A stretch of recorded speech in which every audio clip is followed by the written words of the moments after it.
Conexão Marília. Oferecimento Unimed. Este é o plano. Pós-graduação é na Unimar. Valorize-se.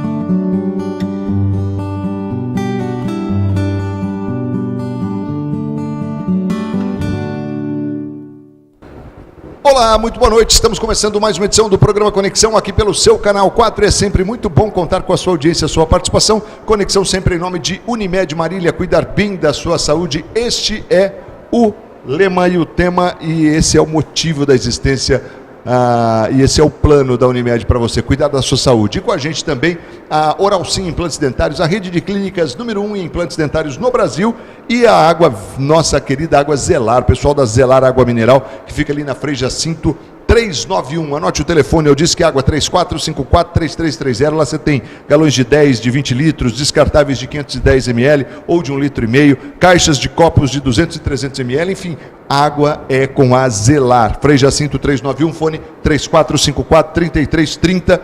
Sofiazinha, você tem também a Itapoágua, que a gente está tomando aqui, é água mesmo para mais de metro, como diria o caboclo. Programa Conexão de hoje está aqui com a Ana Gláucia Lima. Você deve estar falando assim, mas eu estou tendo um déjà vu, né?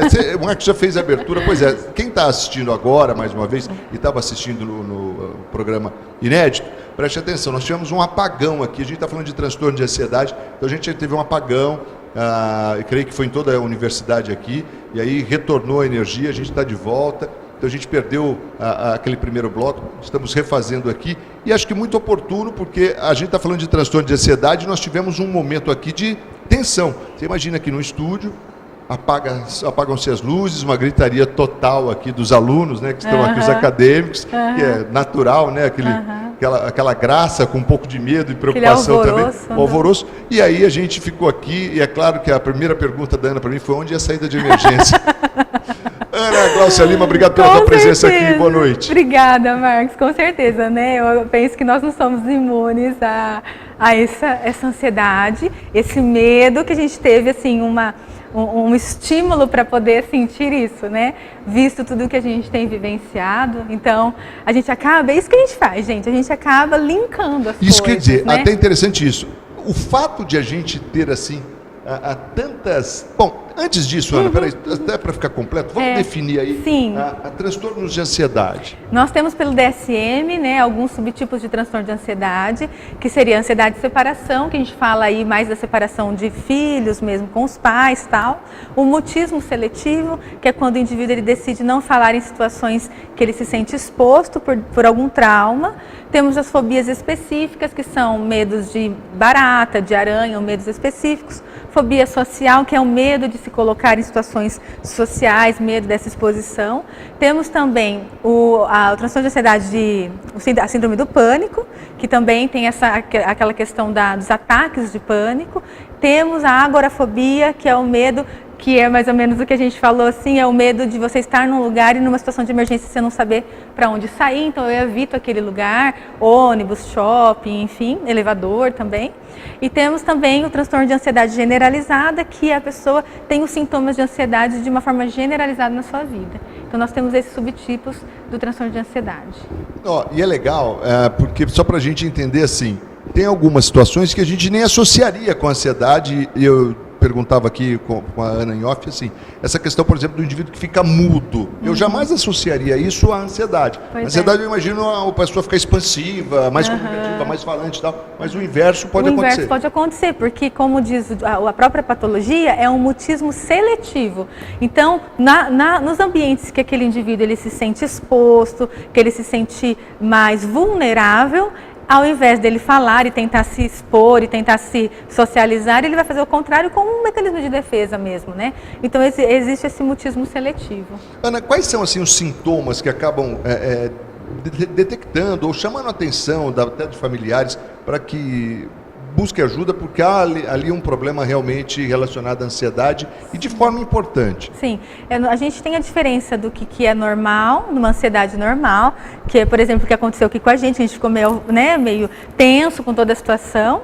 e a ansiedade patológica, que a ansiedade, o normal e do patológico, a diferença é a intensidade e como que aquilo prejudica o indivíduo de uma forma social e de uma forma pessoal. Então, se aqueles sintomas de preocupação, de antecipação, te limita a viver em sociedade, te limita a fazer os seus objetivos, os seus sonhos, a gente pode pensar em algo patológico.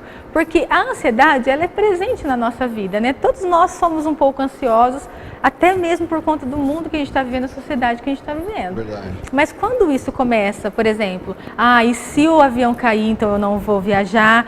Mas e se eu não passar naquela entrevista de emprego, então eu nem vou?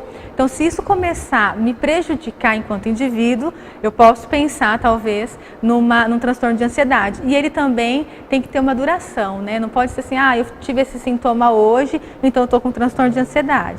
Tem uma duração aí para você caracterizar como Mas transtorno. é importante falar que essa preocupação, ela acaba sendo antecipada, mas ela é real, né? Ela é real, é uma preocupação excessiva e real. A pessoa está acreditando mesmo naquela situação de ameaça.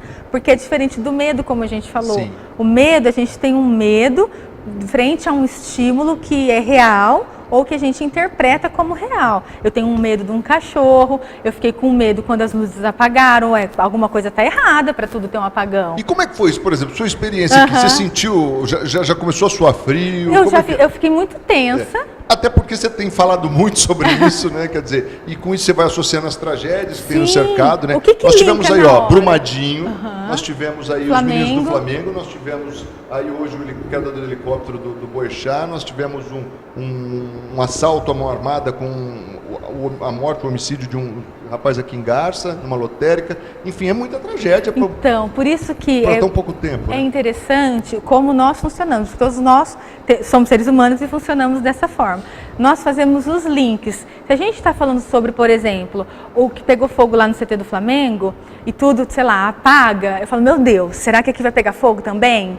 Então, a gente tem essa sensação de vulnerabilidade. Então, quando o indivíduo está numa situação real de vulnerabilidade ou interpretativa de vulnerabilidade, pode ocorrer até um ataque de pânico. E muitas vezes pode até ajudar, às vezes, né? Porque a pessoa também não pode ficar tão tranquila diante de uma, né? Por isso que todos os sentimentos e todas as emoções, que isso que é uma sacada muito legal da maturidade emocional e da inteligência emocional. Todas as emoções, sentimentos são importantes. Porque, por exemplo, se a gente fica mais ansioso, entra mais assim em não sei se eu posso até dizer um pânico controlado, mas entra assim em alguma situação mais eufórica, você tem rotas de fuga. Agora, se você fica lá calmo, tranquilo, talvez você não tenha rotas de fuga. Então, tudo é o equilíbrio, Marcos. É verdade. Porque em situações complicadas, situações de perigo real, a gente precisa ter essa força, dessa agressividade, dessa ansiedade para correr, ter nossas rotas de fuga. Então, tudo com equilíbrio, gente, é ótimo, mas tudo com equilíbrio e tudo assim, muito real. Porque a ansiedade, por exemplo, como eu falei, a ansiedade, eu tenho medo de acontecer alguma coisa. Por exemplo, eu saio para trabalhar de carro, eu tenho medo de sofrer um acidente. Então, o meu medo é tão grande de sofrer acidente que eu nem saio de carro. Daqui a pouco eu não vou trabalhar, daqui a pouco eu não saio de casa. Então, a gente precisa avaliar que nós estamos vulneráveis, nós estamos em situações de risco, como todo mundo, e não deixar com que essas possibilidades e essa margem de risco, elas venham e limitam a gente enquanto ser humano. Que isso que é a base do transtorno de ansiedade. Bom, eu vou entrar num assunto com você aqui, mas a gente vai ter que ir para o intervalo já. Eu vou te interromper muito rápido, mas assim, fala um pouco de números, de incidência no Brasil, né? E por que esses números estão assim tão altos? Pois é, a gente tem no Brasil agora um estudo recente da OMS que 9,3% da população tem o diagnóstico. Isso é muito interessante a gente falar, porque muitas pessoas têm o diagnóstico de transtorno de ansiedade, mas não vão ao tratamento. Aliás, muitas pessoas têm transtorno de ansiedade, mas não têm esse diagnóstico firmado. Mas tudo indica que tem transtorno de ansiedade e não buscam tratamento. Então, diagnosticados aí que a gente tem talvez uma margem de erro, a gente tem 9,3% da população. Que é um número alto, né? Mas a gente alto. Sabe que a incidência é muito maior que isso. Com certeza. É igual o suicídio, né? Deixa eu ir rapidinho para o intervalo, eu volto na sequência com Unimed Marília, cuidar bem da sua saúde. Esse é o Plano Vitalícia, e também com a gente, aliás, perdão, a gente vai em intervalo, o nome de Oral Sim, implantes, e a nossa Itapoaga. É que há muito tempo falei da Vitalícia, mas a Itapoaga é a nossa nova parceira aqui, da distribuidora Zelar, 3454-3330, não sai daí não, até já.